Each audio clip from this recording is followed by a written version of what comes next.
Hello everyone. Let's study chapter 8 of history, class 8. That is the making of national movement. And this chapter I am going to take in two videos because it's going to be lengthy. So I'll make one half a chapter's video in this. Part 1 this will be, and the second part will be for the remaining topics. Okay, let's begin. So we can connect from 1857's revolt that at that time the country was quite divided and there was no country kind of thing. So that's why that was one of the reason why the this national movement or this first war of independence was like didn't success. So now we will be understanding how after this people get united. They made certain organizations, small organization, which led to the formation of INC. Okay, what were the effects of British rule before freedom movement started? So we already learned in different chapters what happened in the whole country subcontinent, the British conquest of territories and takeover of the kingdom. We have seen in chapter 2 that they started from trade and then they took over our whole territory. So that we have learned there, and then they have introduced new laws and new administrative institutions. So we have seen in the third chapter that there were certain new revenue collection rules. Those revenue collection systems were known as Riyadwari, then permanent settlement, and then Mahalwari. That we saw. Then we see that they started making like affecting the life of tribals and peasants in fourth chapter. Educational changes in 19th century you learned in sixth chapter, and you learned about 1857 revolt in fifth chapter. So this way we have understood all the like effects of British rule in India. We saw that how in seventh chapter how women education and abolishment of sati became one of the like few of the good reforms which came in this time period, and what were the challenges to the caste system which were taken by the social reformers, and then they tried to solve that. You have learned all this in previous chapters. Now the emergence of nationalism. First of all, you should understand what is the meaning of nationalism. Nationalism is a feeling which connects everybody, those who feel for that thing. It connects it's with its similar background, similar history. Okay, so how would people know about the history? The people would know about the history if they will be communicated the past events and whatever was the glorious past of our Indians, like our territory. So it was done by many people. Within about 100 years, the British took control of almost every aspect of life of Indian. Many Indians began to feel that the British control had to end to make India the country for Indians. So when they found with the strong communication with different newspapers, with radios, they found that yes, we people are united and this land, this territory belongs to us, so we need to free it from the British rule. So what happened? There were many small, as I told you, small political associations made. So after 1850 many political associations were formed. Most of them were formed in the 1870s and 1880s. So in this time period, 10 to 20 years ka time period was like in which they started forming different political associations in different region of the territory, and then they started working in their own area. Most of these associations were led by English educated professionals, and some of the important ones were the Pune Sarojini Sabha. Of course, if it's named as Pune Sarojini Sabha, it must be in the region of Maharashtra. The Indian Association, the Madras Mahajan Sabha, and the Bombay Presidency Association. So these were certain small early political associations. The Indian National Congress was also formed during this period. So when we talk about Indian National Congress, it was formed in 1885, and it was formed by one retired English official, and his name was A.O. Hume. the naming conventions of these political associations suggest that they wanted to take issues which affected all the people of India, although many of these associations functioned in specific parts of the country. So, as I told you, the small political association like Pune Sarojini Sabha, Indian Association, Madras Mahajan Sabha, Bombay Presidency Association, they were working in a particular region. But when Indian National Congress came into existence, it was representing the whole country. So this was its significance. Some of the reasons for dissatisfaction with British rule in 1870s and 1880s are as follows. So, as we know that Britishers were actually the enemy, but how did they feel? There were certain things happening in the country, and that made people feel and agree on the same thing, that Britishers were their enemy. The Arms Act was passed in 1878. This act disallowed Indians from possessing arms. So it is a kind of discrimination. When Europeans are allowed to keep the arms, why can't Indians keep it, like for their safety? So this was one of the reasons. Then the Vernacular Press Act was passed in the same year, 1878, and this act empowered the government, and at that time government was not Indian government, it was British government. So it empowered the government to confiscate the assets of newspapers, including the printing presses, if the newspaper published anything objectionable. So objectionable here means anything against the Britishers. So the newspaper will be confiscated. The Arms Act was passed in 1878. This act disallowed the Indians for possessing arms. This I said told you already. The government tried to introduce the Ilbert Bill in 1883. Okay, so this Ilbert Bill was not against the Indians. It was in the favor of Indian. It was proposed by one of the Europeans, and when it was proposed, it was objected and rejected by many of the Europeans, as this bill made provisions for trials of British or European persons by Indians. So thus the Ilbert Bill sought equality between British and Indian judges in the country, but whites here means the Britishers, they opposed the bill and forced the government to withdraw it. So these were certain reasons why the people of India got angry against the Britishers, you can say that.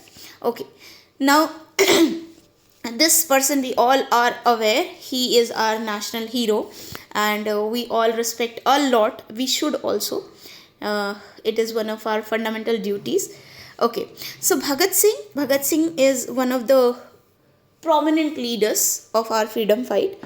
So he was born in 1907 and he died in 1931. So you can see a very small age he could survive, and after that he died for the nation. So this make us more emotional, and we can say more connected to this person who has given his life up for us. We should always have respect for our freedom fighters.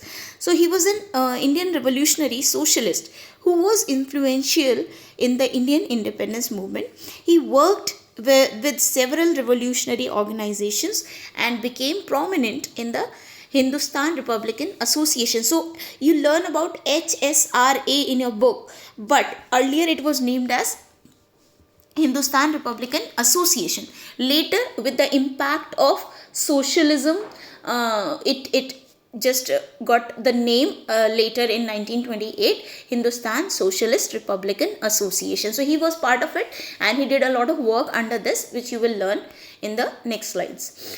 Okay, now there is one more thing which we have to learn, that is about Indian National Congress. The Indian National Congress was established in 1885 at Bombay. It is very, very important when you are learning because short note can come on this type of topic, so you should learn. In its first meeting at Bombay, 72 delegates from all over the country were present. So there were only 72, but from all over the nation. The early leadership was mainly composed of people from Bombay and Calcutta. So as we all know that Calcutta was and Bombay also, both were actually the port areas. So people were coming to these areas, and that's why it became the main centers of our country and for the freedom movements. Okay, so yes, so beginning happened in Bombay, and the leaders from Calcutta and Bombay was there. Okay, Dadabhai Nauroji, Firoz Shah Mehta, Badruddin Tayyab W.C. Banerjee, Surendranath Banerjee, Romesh Chandra Dutt, S. Subramanya Iyer, etc. were part of the early leadership of Congress. Now, when you are learning these names, you should remember that they were the founding members of Indian National Congress, and they worked very moderately. Like they were having the method of like requesting, giving application, that way. So in their early 20 years they were working in this way only, and that's why they were known as the moderates. We will learn about it. So this is the picture of first meeting. The spellings are wrong, so please avoid these things. I mean, you just take the book's reference. The meeting spelling is wrong here. The first meeting of Indian National Congress 1885, you can see here. Then we have a nation in the making. Now we will understand how we understood the problem of the nation, and then how did we think that we need a nation which is free of any outsiders interference. Okay, in its first 20 years the Congress was moderate in its objective and methods. During this period the main demand of Congress was about getting a greater voice for Indians in the government and administration. Earlier we were not asking for the nation's freedom, we were asking for the some demands should be fulfilled, like we should be treated nicely, we should be given chance to speak when laws are made for our country in the parliament. So they wanted these things, only these things, nothing else, and they were demanding very peacefully. So they were known as moderates. Now you can see 1860, when the British government controlled almost all the territory of our country, and here are different shades given, like the darker shade is British provinces, then some little bit lighter gray is princely states, which were in the control of the kings, and then we have other countries like Afghanistan, which was not in the control of Britishers. So this way we can see the map, and then we will compare it from now. We will see how now our country is different. At that time the states which you see now were not there, and you can see the Awadh spelling is also different over there, and the UP, the whole UP was known as Awadh and United Provinces. That these names were there. Different names you cannot find here. Okay. Now, some of the demands made by the Congress during this period are as follows. So, the moderates were asking for these things. So, these are mentioned here. The Congress wanted better representation of the Indians in the Legislative Council. So, just they wanted representation, and they wanted to keep their demands in that Legislative Council. Introduction of the legislative councils in those provinces where none existed. Like in the few areas there was no legislative council, so they wanted it to be there. The Congress made a demand for civil service examination to be held in India also. So as you know that earlier the civil services exam were conducted only in London. So later they wanted it to be conducted in India also. The Congress also demanded a separation of judiciary and executive, the repeal of Arms Act, and freedom of speech and expression. So their demands are mentioned here, and these demands were kept by Indian National Congress in their early 20 years. Okay, so they were asking for these things. They wanted freedom of speech and expression. They wanted that Arms Act should be taken back. Then they wanted judiciary and executive should be separated. So these things were their demand. Now, one more leader, and he was a radical leader. So we will be learning about him. Okay, Lala Lajpat Rai. Lala Lajpat Rai was an Indian Punjabi author and politician who is chiefly remembered as a leader in the Indian independence movement. He was also associated with the activities of Punjab National Bank. So you can understand that Punjab National Bank had its establishment in that time period. So Punjab National Bank and Lakshmi Insurance Company in their early stages. He sustained serious injury by the police when leading a non-violent protest against the Simon Commission and died less than 3 weeks later. His death anniversary, 17th November, is one of the several days celebrated as Martyr Days in India. So we all know that Lala Lajpat Rai is one of the radical leaders, and in that the famous three leaders were Lal Bal Pal, Lala Lajpat Rai, Bipin Chandra Pal, and then our Bal Gangadhar Tilak. Okay, we'll be learning about them. And he died in the protest of Simon Commission. We will learn about Simon Commission in the next slides. Okay, economic demands which were during the early years of the Congress are as follows. So some economic demands were also, those were political demands, these are economic demands. Now economic demands will be related to money. So they found, the Congress found that there are certain things which should be raised, like if we talk about Dadabhai Nauroji, he wrote a book that was Poverty and Un-British Rule in India. So in that book he mentioned the drain of wealth theory, in which it was explained that how the wealth of India was drained by Britishers to England.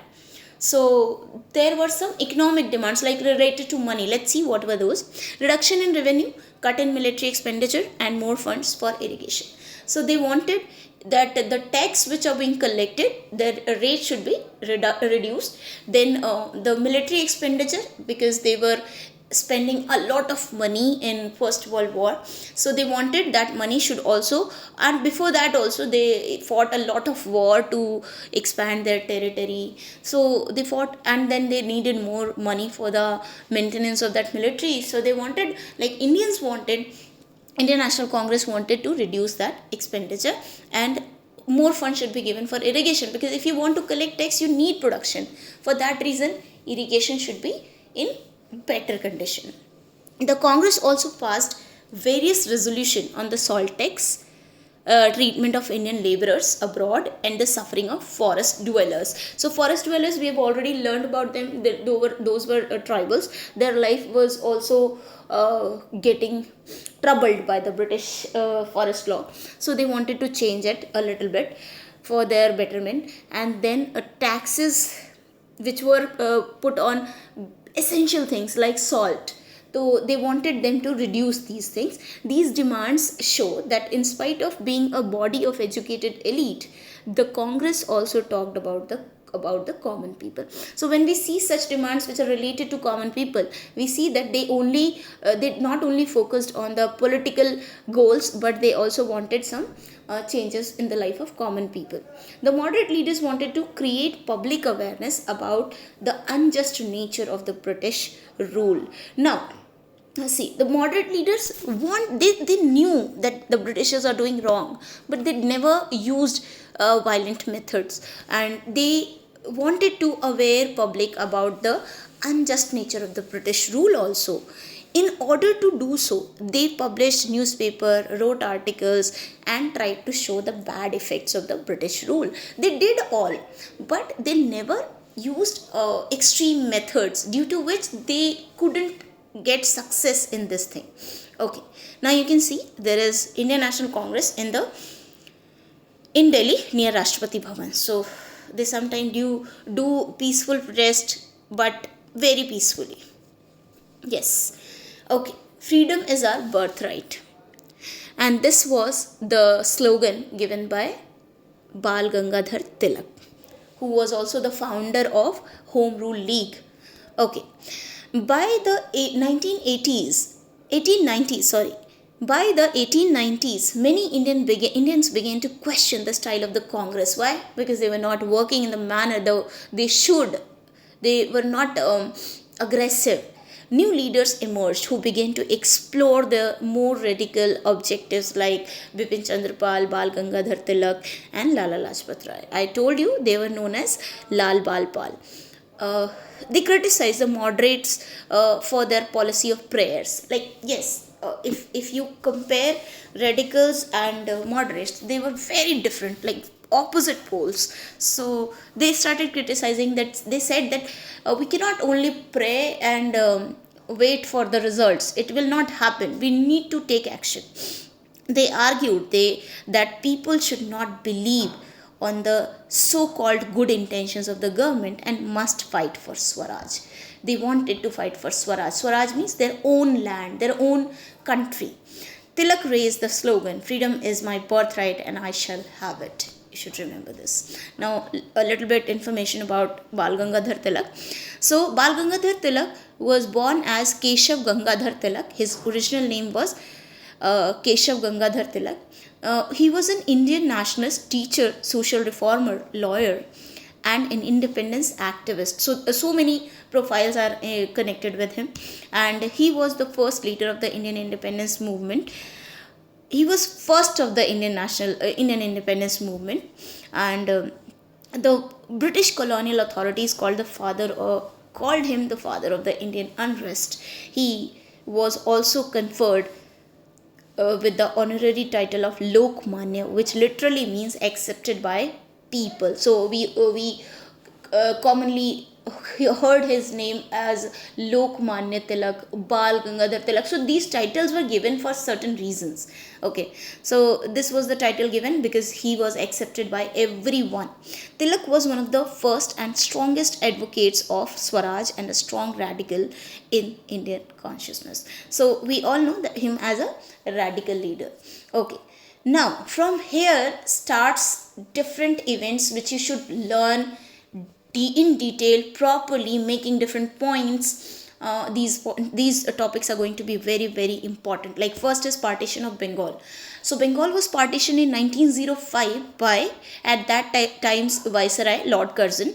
At that time, Bengal was the largest province of the British India. As I told you, Calcutta was one of the centers, and Bengal, because from there only everything started. If you remember Battle of Plassey, it started from there only. So yes, it was one of the largest territory, and it included Bihar and parts of Odisha as well. Administrative convenience was cited as the reason for the partition of Bengal. So when it is asked what is the reason behind partition of Bengal, so it was given as an excuse that the territory is quite big, province is quite big, so we need to find out some way to do convenient administration. So that's why we are partitioning it. So they did it. Most of the analysts believe that the partition was done to reduce the influence of Bengali politician and to split the Bengali people. And yes, people were actually observing things. So the leaders understood that this is not just the administrative convenience, but it's something else, that they want to divide us. Because in Bengal at that time Muslim and Hindu people were living, so they wanted to divide and rule, and from there only we understood, okay, the Britishers want to divide us and rule over us. Effects of partition of Bengal. Now, what were the effects? Now, let's see. So, people of all over India were angry with the partition of Bengal. All sections of the Congress opposed it, and large public meetings and demonstrations were held to protest the decision. So, decision was not accepted widely, and everybody was against it. Almost everybody was against it, so they started protesting.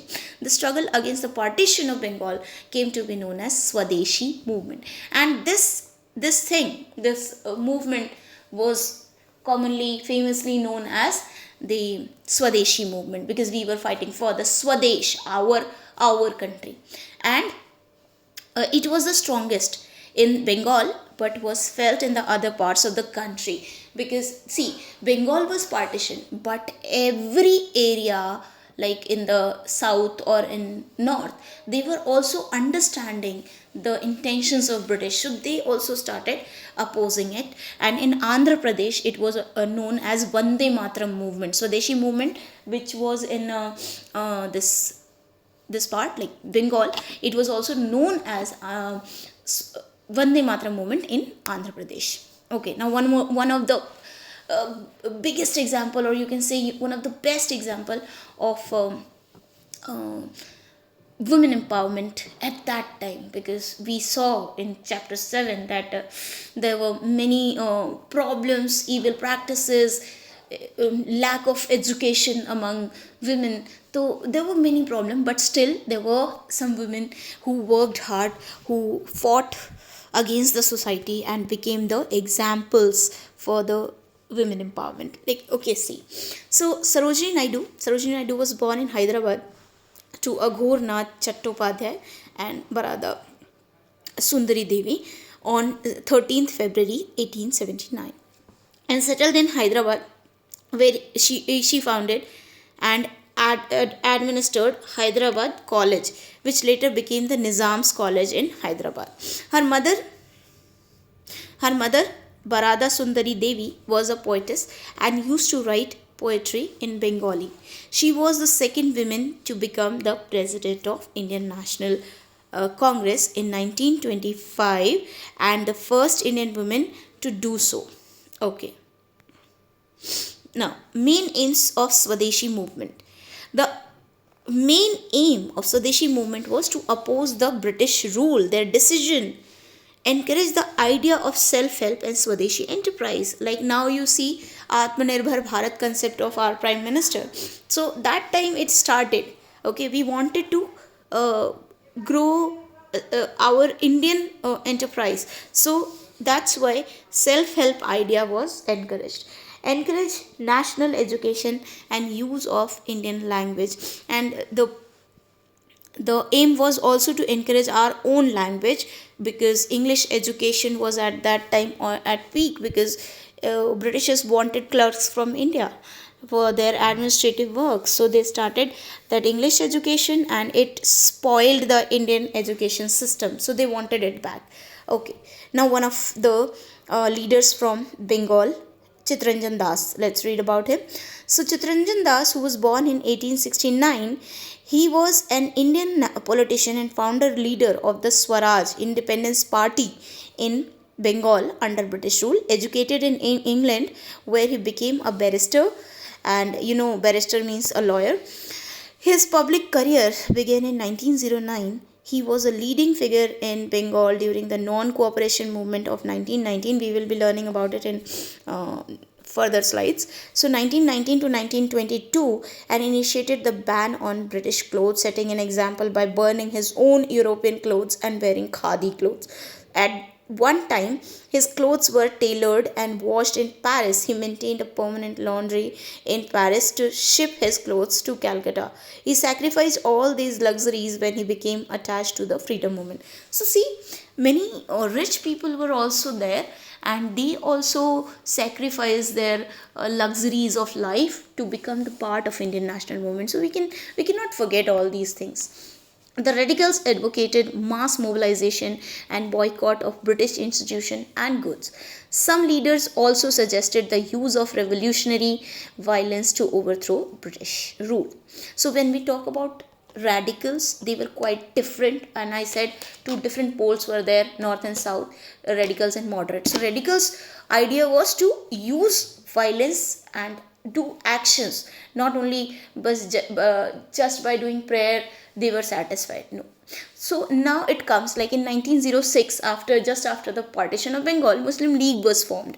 And now what is Muslim League? The All India Muslim League was formed at Dhaka, which is now Dhaka in Bangladesh, in 1906 by a group of Muslim landlords and Nawabs. Okay, so these were landlords and Nawabs of that area. The league supported the partition of Bengal because this was one of the reasons why Britishers wanted to partition Bengal. They wanted to divide Hindu and Muslim, which they succeeded in, and some seats in the council were reserved for the Muslim. The league wanted the representatives for those seats to be elected by Muslim voters only. This demand was willingly conceded by the government in 1909. A split in Congress, it happened in 1907. So you can see the events are happening one by one. So there was a split in Congress in 1907, and the moderates were opposed to use of any kind of violence. So they didn't want, moderates didn't want any kind of violence. But after the split, the Congress came to be dominated by the moderates because they were old leaders at that time. So however, the two groups reunited in December 1915. In 1916, the Congress and the Muslim League signed the historic Lucknow Pact, and they decided to work together for the representative government in the country. Like in 1911, the partition was cancelled, and after that, in few years, they understood that we have to work together. So in 1916, a pact was signed, an agreement was signed in Lucknow, which was known as Lucknow Pact, in which Congress and Muslim League came together to work together. Okay, now here is one of the picture where Gandhiji is with the stretcher bearers of the Indian Ambulance Corps. Okay, this is related to World War I, I guess. Okay, now we will continue with the growth of mass nationalist in the next video. So you just revise and learn. I hope this is going to be helpful for you. Thank you so much for watching.